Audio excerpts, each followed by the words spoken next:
የሰላቢ መተት ማለት አንተ ወይም አንቺ ትሰራላችሁ ትለፋላችሁ የምታገኙት ገንዘብ ባጋንንት ስውር ሴራ ወደ አስመተተባችሁ ሰው ይገባል።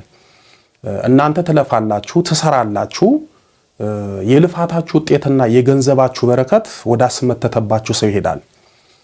የሰላቢ መተት ማለት እናንተ ሰርታችሁ ለፍታችሁ የምታገኙት ገንዘብ በመተት ሰበብ ከናንተ የሚወጣበትና ወደ አስመተተው ሰው የሚገባበት ክፉ ድርጊት ነው።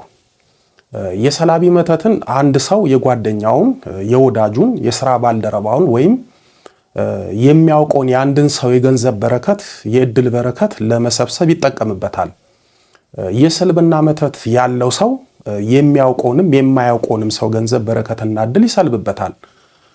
በጣም የሚገርማችሁ ከሰላቢ ክፉ መንፈስ ይልቅ እጅጉን የሚከፉት የሰላቢ መተት የሚያስመትቱት ወይም በሰላቢ መተት የሰውን ገንዘብ የሚሰልቡ ሰዎች ናቸው።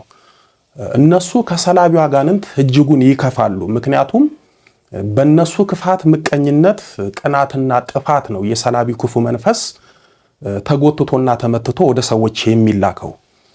የሰላቢ መተት አለባችሁ ማለት በስራችሁ፣ በልፋታችሁ፣ በእውቀታችሁ በምታገኙት ገንዘብና ህይወት የሚቀና እናንተን ባዶ ለማድረግ ደፋ ቀና የሚል ክፉ ሰው አለ ማለት ነው። በነገራችን ላይ ብዙዎች የሰላቢ መተት ሲባል ገንዘብ ብቻ የሚሰልብ ይመስላቸዋል። የሰላቢ መተት ተብሎ ይጠራ እንጂ ብዙ የሰላቢ መተቶች አሉ። ከነዛ ከጥቂቶች ውስጥ አእምሮን የሚሰልብ የሰላቢ መተት አለ። አእምሯችሁን ከተሰለባችሁ መማር አትችሉም። ብትማሩም ትምህርት አይገባችሁም። ነገሮችን ማስታወስ አትችሉም።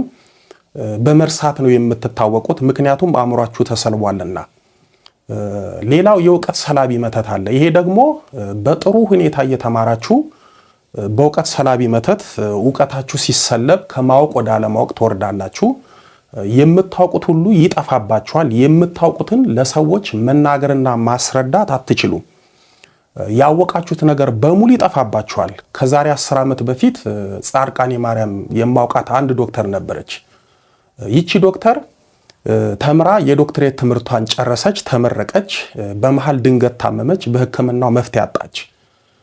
በኋላ ጻድቃኔ ማርያም ለጸበል መታ ተዋወቅኳት።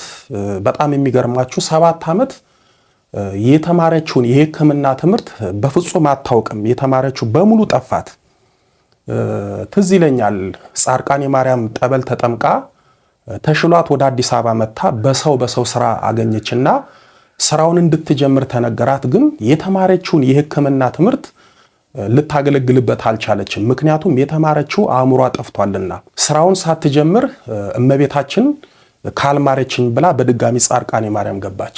የዚች ልጅ ችግሯ የእውቀት ሰላቢ መተት ነው። 7 ዓመት የተማረችበትን ዕውቀቷን ስለተሰለበች ምንም ማወቅ አልቻለችም። በነገራችን ላይ የእውቀት ሰላቢ መተትና የአእምሮ መተት ያለባቸው ሰዎች ዕውቀት ይወዳሉ ወይም አንድን ነገር ማወቅ ይወዳሉ። ለማወቅ የሚጥሩትም የሚፈልጉትም ዓለማዊ ወይም መንፈሳዊ ሊሆን ይችላል። በዚህም ዓለማዊ መንፈሳዊ መጽሐፎችን ይገዛሉ፣ ግን አንዳቸውንም አያነቡም። ምናልባት ማንበብ ቢጀምሩ የጀመሩትን መጽሐፍ አይጨርሱም። ስንት ሰው አለ መጽሐፍ መግዛት የሚወድ ግን የገዛውን መጽሐፍ አንዱንም አያነብም። የሚገዛቸው መጽሐፎች አእምሮን የሚያንጽበት ሳይሆን የመጽሐፍ መደርደሪያውን የሚያሳምርበት ያደርገዋል። መጽሐፍ መግዛት ይወዳሉ፣ ይገዛሉ፣ ግን ለማንበብ ይቸገራሉ።